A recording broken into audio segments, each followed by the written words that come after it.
Dans cet exercice, on va réviser ensemble les probabilités classiques et notamment la formule des probabilités totales et des probabilités conditionnelles. Donc, pour résumer rapidement les données de l'énoncé, probabilité d'avoir face avec la pièce 1 tiers, 2 tiers d'avoir pile, on joue soit avec le dé A, soit avec le dé B, chacun ayant des faces rouges et bleues en nombre qui lui est propre, et on en déduit la probabilité, si on joue avec le dé A, d'avoir une face rouge ou une face bleue, si on joue avec le dé B, d'avoir une face rouge et une face bleue. Alors j'ai entouré ici le R parce que la première question c'est P de R1, c'est-à-dire la probabilité, lorsque l'on fait le premier lancer de dé, d'obtenir une face rouge. Alors ça peut se faire soit avec le dé A, soit avec le dé B. D'accord ? Et ce que l'on va dire, c'est que on joue soit avec le dé A ou le dé B, en fait, on n'a pas le choix.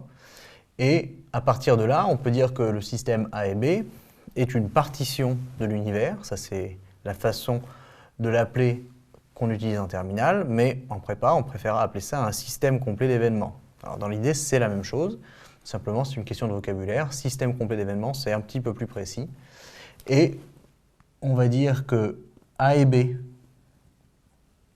forment un système complet d'événements, et donc, d'après la formule des probabilités totales, et ça il faudra évidemment bien le rédiger à l'écrit, on peut dire que la probabilité d'obtenir une face rouge au premier lancer, eh bien d'abord c'est la probabilité de jouer avec le dé A, ensuite fois la probabilité, sachant que je joue avec le dé A, d'obtenir une face rouge, auquel j'additionne la probabilité de jouer avec le dé B, puis la probabilité, sachant que je joue avec le dé B, d'obtenir une face rouge au premier lancer. La somme ici revient à écrire 1 tiers fois P de A, P sachant A pardon, de R1, c'est 2 sixièmes, c'est-à-dire 1 tiers aussi, plus ici 2 tiers fois P sachant B de R1, 4 sixièmes, c'est-à-dire 2 tiers. Et ça va nous faire 5 neuvièmes. Question très classique, c'est typique d'un sujet de bac même, ça ne devrait poser aucun problème, attention à bien rédiger. On va maintenant s'intéresser au petit 2. Alors le petit 2, attention, on conditionne par une intersection d'événements, on n'a pas l'habitude de faire ça, et ça peut paraître un peu plus compliqué, mais en fait ce que l'on va faire, c'est simplement se ramener à la définition. Et on a le droit de se ramener à la définition parce que la probabilité de R1 inter R2 n'est pas nulle. Pourquoi? Parce que l'événement R1 inter R2 n'est pas l'événement impossible. On peut très bien imaginer qu'au premier lancer, on obtienne une face rouge et qu'au deuxième lancer, on obtienne aussi une face rouge. Donc on calculera de toute façon P de R1 inter R2 juste après, mais il faudrait dire, pour pouvoir écrire ça, que sa probabilité n'est pas nulle et donc qu'on a le droit d'écrire P de R1 inter R2 inter B3 divisé par P de R1 inter R2. Et ces quantités-là, en fait, on sait les calculer. On sait les calculer parce que, tout comme en 1, on a A et B, un système complet d'événements, et la formule des probabilités totales va me permettre de calculer chacune de ces quantités. Alors prenons la plus simple pour commencer, P de R1 inter R2.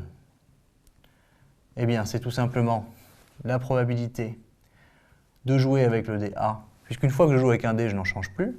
Donc la probabilité de jouer avec le dé A, puis sachant que je joue avec le dé A, de faire R1 inter R2. Et ça, c'est connu puisque les lancers sont indépendants, donc c'est très simple à calculer. La même chose, mais avec le dB, P de B, et ensuite fois P sachant B de R1 inter R2, puisqu'on peut bien obtenir une face rouge avec le dB aussi.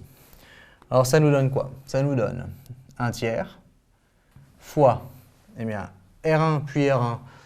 Quand on est avec le dA, c'est facile, obtenir rouge c'est 1 tiers, d'accord? Donc ça nous fera 1 tiers fois 1 tiers, d'accord? Parce que les lancers sont indépendants. Pour B, 2 tiers.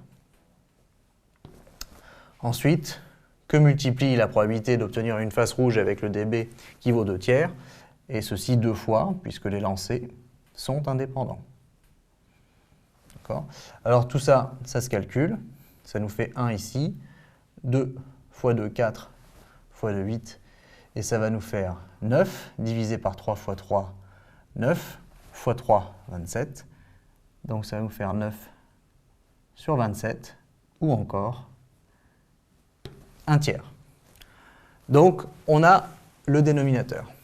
Et le numérateur, ça va être la même chose. Simplement, le numérateur, il va y avoir une étape en plus. Mais A et B est un système complet d'événements. D'après la formule des probabilités totales, c'est P de A fois la probabilité, sachant qu'on joue avec le dA, de faire rouge, rouge, bleu, plus la probabilité de jouer avec le dB, fois la probabilité, sachant qu'on joue avec le dB, de faire rouge, rouge, bleu. Voilà, vous remarquez d'ailleurs que la façon de noter mes événements est assez cohérente et me permet de savoir tout de suite ce que je manipule.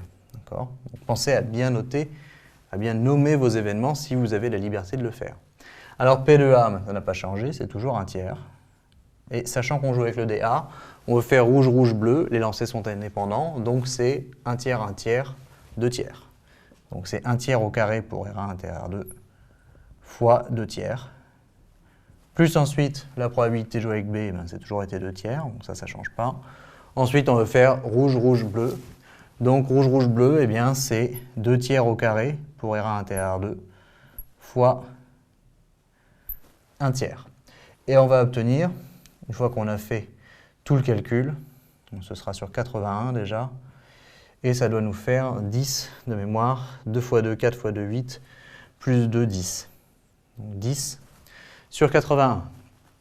On en conclut que la probabilité, sachant qu'on a déjà obtenu rouge et rouge, d'avoir cette fois-ci bleu qui sort au 3e lancer, eh bien, ça n'est rien d'autre que 10 sur 27. Voilà. Donc en fait, on s'est ramené à partir d'une expression qui paraissait compliquée à une fraction grâce à la définition des probabilités conditionnelles. Et ensuite, simplement, on calcule numérateur et dénominateur, et c'est toujours à l'aide de la formule des probabilités totales.